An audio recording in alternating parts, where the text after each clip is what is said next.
Bia kamal ka no online TV channel ke jan gwas me to kon ka lere to gorliang an wala shang ka wal yok ka fay diech ron kina dang rawid jan dang rawid diech an jo ban linga jan gwas me ka leren kona itok re kor ka fan gak kan leren kona to re wi ka so Sudan take a commissioner to cha watch nyok ban rach ka kwi deni SPLA IO thiay sorry deni SSPDF thiay ka kuma kirma yadit ka shiga rodian mat kuma SPLA IO ka jan lerame bana kaling bantin kon lat ka rodian wala bana kaling ka jan lerame kan konun ya mi jira me jidit ka Nuer online TV channel gore jan wojin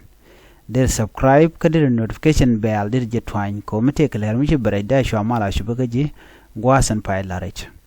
lertin konen ban linga jan gwasame ka tin konen to kare dwaran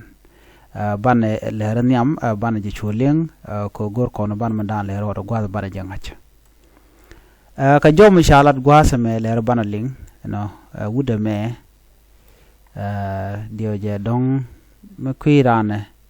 bi ngaje no te ka lerum pailat an thiane na me kirma yadit re wik ke juba jo mi chalat kare jam ke television dung South Sudan ka jo dana shalat wude me shala James kwet makwach wunwara ka akobo ka jo chalat gwasame wache kirma yadi cha commissioner dung akobo county honorable Simon Poknyang Tujiak cha jawuch Honorable Simon Poknyang Tujiak chaja wuj akirma yadit ko jala commissioner ka county dunga kobo chala do chaja kapin ka cha gwada cha kamuda nen konturo da mo gwasme jimit kwet makwach cha jo mo cha jalat na me ler mi chala re wiki juba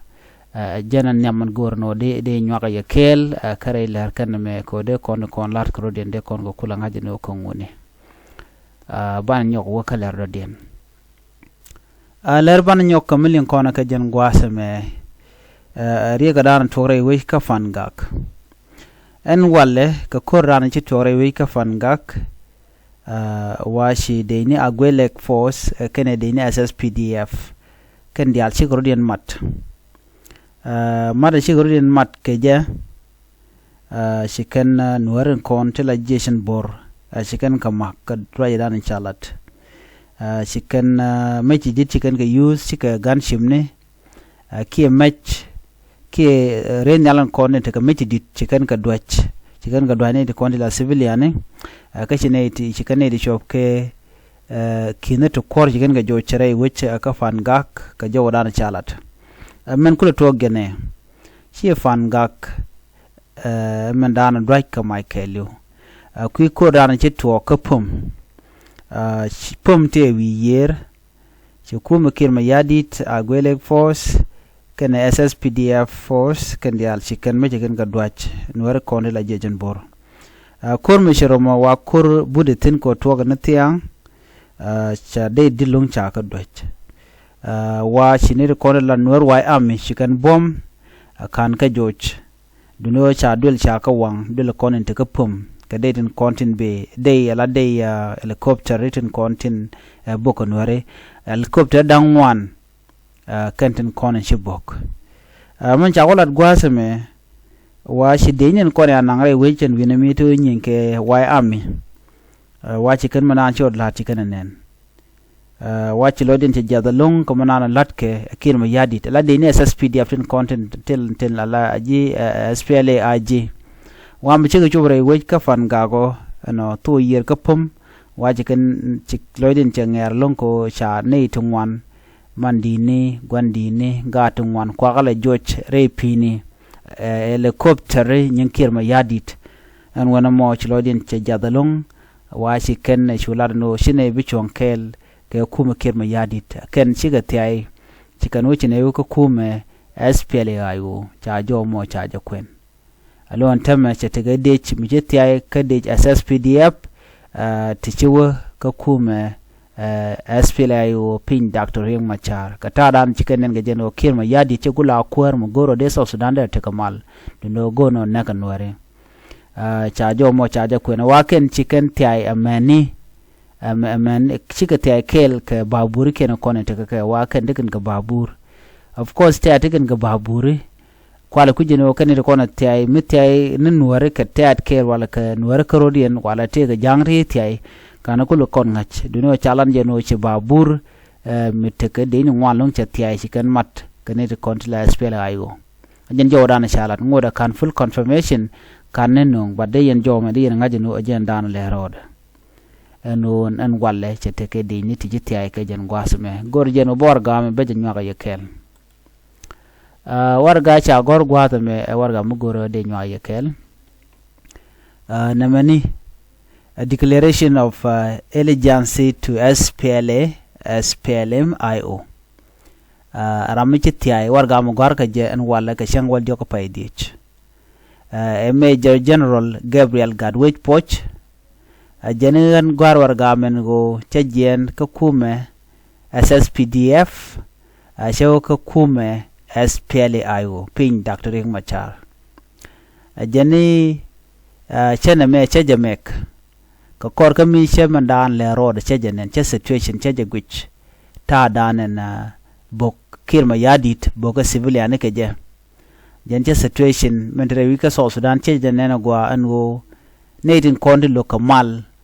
kume SPLM AG jen SPLM AG in government has consistently undermined the implementation of the revitalized peace agreement jen Canadian Canadian kondi logo jen obi malbeben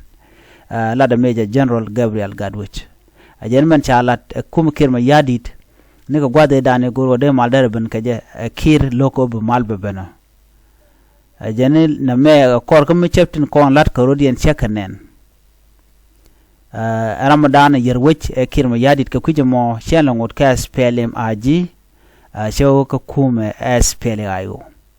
ka kuiko sikir ma yadi cheje goro ba mal be jeno ko le bel ne Dr. Riek Machar naga nuere ni chiang kala da jen go jene kuäär mo de mal de no ko kujemo thiay choko kume SPLA IO chawra mo chajalat Major General Gabriel Gadwech Poch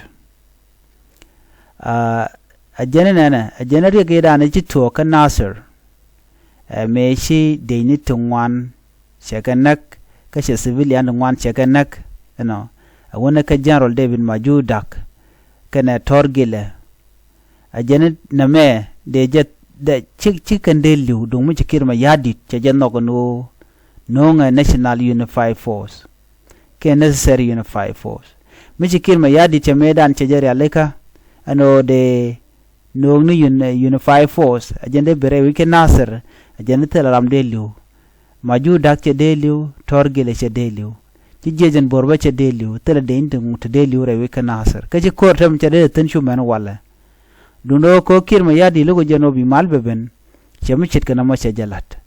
antem ko le bel ne Dr. Riek Machar no Riek Machar e jaram dan lugo bi malben karam dan lugmal e kir dumi kir kana jange de jene antem de malder tin re duaran che jo mo che kwen jala no Ramadan te kariek e kume SSPDF roike e kirma yadit ajene SPLM AG akan ko SSPDF ko control kakan ko support Uganda People Defense Force